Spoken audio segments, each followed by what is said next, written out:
to get into our next story here. I'm not sure if you have heard about this incident that's happened in Virginia, but Irvo Otieno was killed by the police. He was a gentleman that had a mental illness and was suffering from mental illness. He wasn't killed by the police in his neighborhood or just out and about in the street. He was actually killed by the police in the hospital.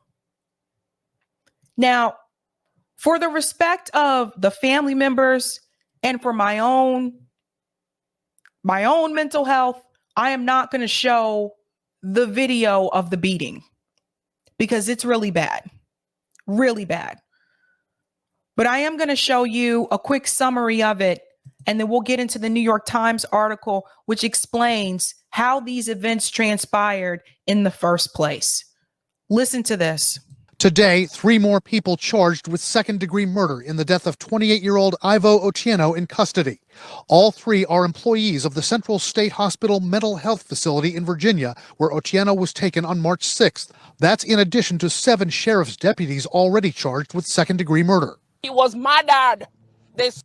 Now, let's just pause here. I want to show you the deputies here one more time. Ooh. Here we go. He's already charged with second-degree. Right here. So these are the 7 deputies that are charged with the murder of Irvo Otieno.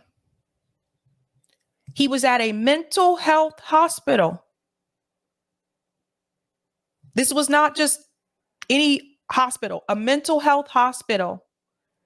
These officers came in and they beat him like he was a dog. I kid you not. That's why I cannot show it on here.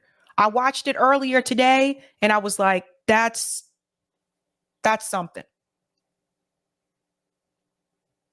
Now, I've told you before that when it comes to mental illness, police officers should not be involved with those types of incidents at all.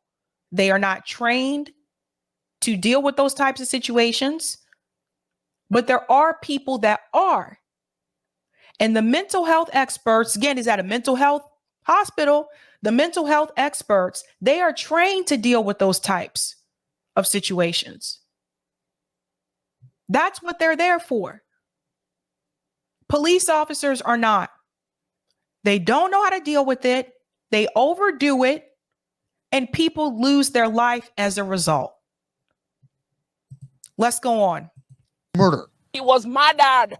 They smothered the breath out of my baby. They murdered my baby.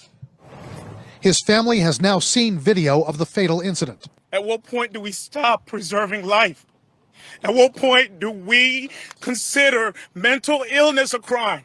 Prosecutors say Otieno died of asphyxiation after being held down for 11 or 12 minutes. Restrained so brutally with knee on his neck, the weight of 7 individuals on his body.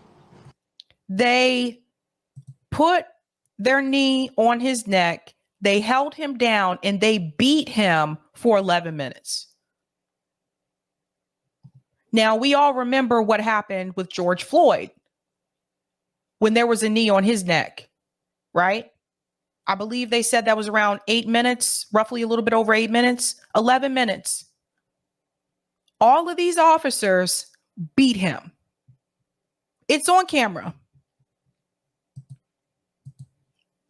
While he's face down, handcuffed with leg irons. Otieno was arrested on March 3rd after police say they responded to a burglary call next door to his home and took him to the hospital for evaluation, where he became, quote, physically assaultive. His mother says she pleaded with the police. So they pulled him off treatment, took him to jail, didn't take him down there with any medicine. Problem number 1, they pulled him off of treatment. So he wasn't taking his medicine, which is probably why he had the outburst that he had. After a weekend in jail, where prosecutors say video shows Otieno was pepper sprayed, punched, and mistreated, he was brought to the Central State Mental Facility on March 6th, where authorities allege he became combative. In the videos are never confrontational with them. He is not posing a threat to them at all. Based on what I saw from the video, at all. He was not a threat to them at all. And they took him down. He's not violent or aggressive with them. In court this week, an early glimpse of the deputy's potential defense. One lawyer citing this: the ongoing issues that they had been having with this individual, with regards to his disorderly conduct, with regards to his aggression, with regards to his resistance. So that means he deserved to die? That means he deserved to have, his breathing cut off? Mental illness is not a crime. And mental illness should not be a death sentence either. But sometimes if you get the law enforcement involved, this is what it becomes. His family says what he needed was help. What do you want to see happen to these deputies, either of you? Justice. I would like them put away, if you ask me, for life. That they don't see the light of day again. What they did to my son was horrific. Horrific. And I just want to say, Ben, the lawyer here, Ben, is he the only civil rights lawyer in the country? Because it seems like every time one of these incidents happen, he's the only one there. Like, it seems like he's the only civil rights lawyer there. And how does he have time to go to all of these different situations? This is just something I never really understood. All of these, well, the ones that we know about, all of these police brutality incidents that have been televised, he's the lawyer.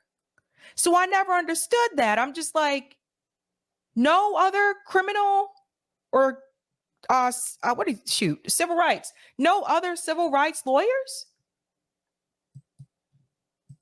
Light of day again.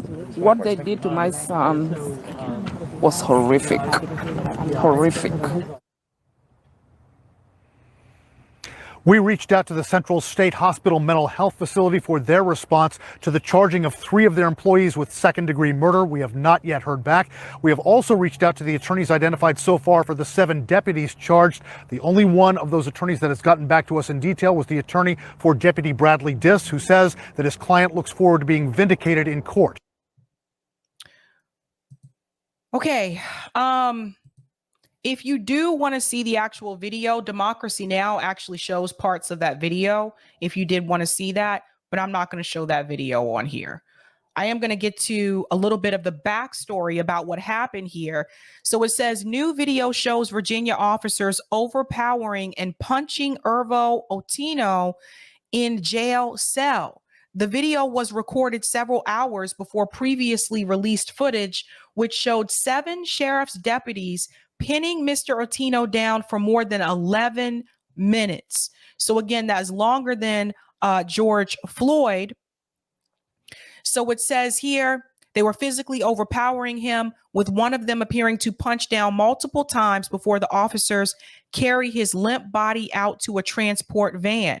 The video was recorded on the afternoon of March 6, several hours before Henrico County Sheriff's deputies brought Mr. Otieno, 28, into Central State Hospital, which is a psychiatric hospital in Dinwiddie County, roughly 50 miles away. In an admission room there, previously released footage shows a group of 7 sheriff's deputies piling on top of Mr. Otieno and pinning him to the floor for more than 11 minutes.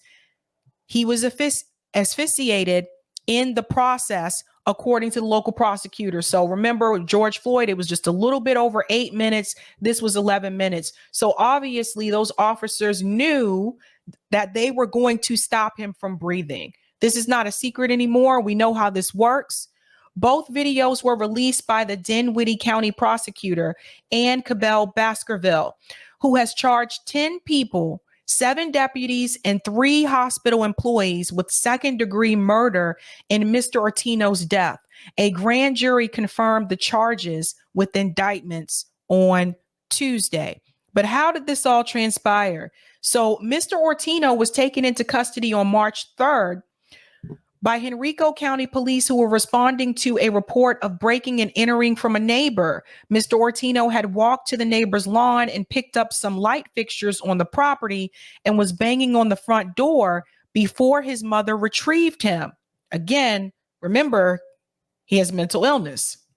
Mr. Otieno had a long history of struggling with mental illness. His mother, Caroline Uko, told the police at the time that he was in mental distress. Eventually, he was taken to a nearby hospital in an ambulance. When they took him to the hospital, I knew he was going to come home. But later that day, on March 3rd, the police took Mr. Otieno from the hospital to the Henrico County Jail, where he was held on charges of assaulting a law enforcement officer, disorderly conduct, and vandalism. He spent the weekend there as his mother tried to find out where he was and get him his medication. On Monday morning, March 6th, a judge ordered Mr. Otieno held without bond. In a new video, which begins inside the jail a little before 2:30 p.m. that Monday, a group of officers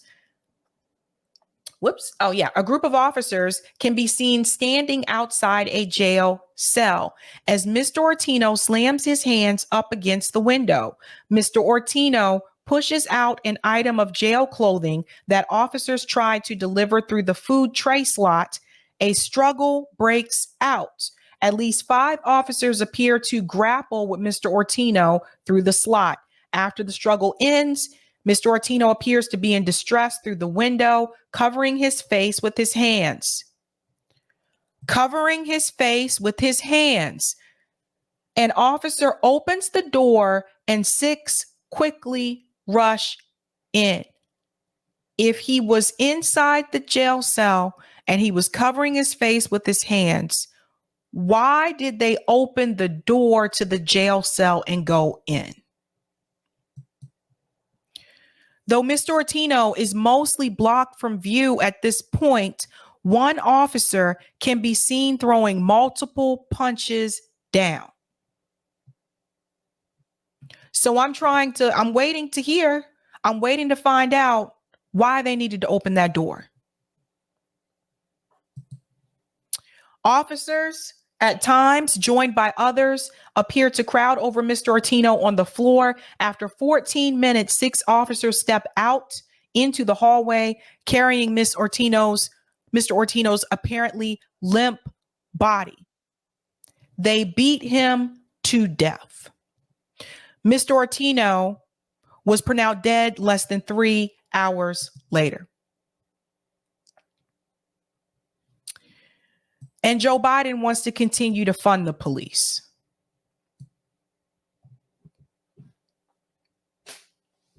What I don't understand is, again, why did they open that door? Hopefully, the family members get some type of justice for him, but there have been too many police brutality incidents that have involved people that are mentally ill. And I don't know how many more incidents we have to see for people to really understand that police officers should not deal with mental illness, period.